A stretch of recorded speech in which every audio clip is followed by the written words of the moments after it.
Ang paglilingkod ay tulad ng isang librong muling binuksan at noong Agosto 13, nagsimula ang isang bagong kabanata. Sa bawat pagbukas ng pahina, natutuklasan natin ang bagong kabanata. Kabanatang hindi tungkol sa nakaraan, kundi sa panibagong pagkakataon upang magmahal, magbigay at maglingkod.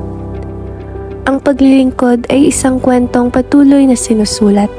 Hindi tinta ang gamit, kundi gawa. Hindi papel ang pinupuno, kundi puso ng kapwa. Bawat kilos ng malasakit ay isang pangungusap. Bawat sakripisyo ay isang talata. At bawat pagtutulungan ay isang pahinang nagsasalaysay ng pag-asa. Ngayon, muli nating binubuksan ang aklat.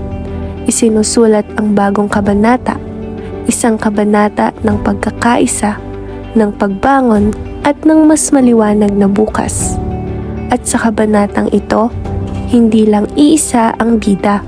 Tayong lahat ang may hawak ng panulat. Tayong lahat ang gumuguhit ng bagong kasaysayan. Sapagkat ang paglilingkod ay kwento nating lahat.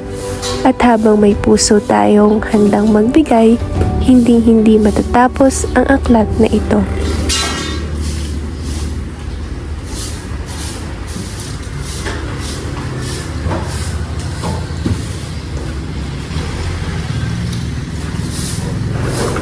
Kami ang inyong lingkod. Kami po ang inyong lingkod. Kami po ang inyong lingkod. Kami po ang inyong lingkod. Kami po ang inyong lingkod. Kami po ang inyong lingkod. Kami po ang inyong lingkod. Kami po ang inyong lingkod. Kami po ang inyong lingkod. Kami po ang inyong lingkod. Ang Lingkod Nayans.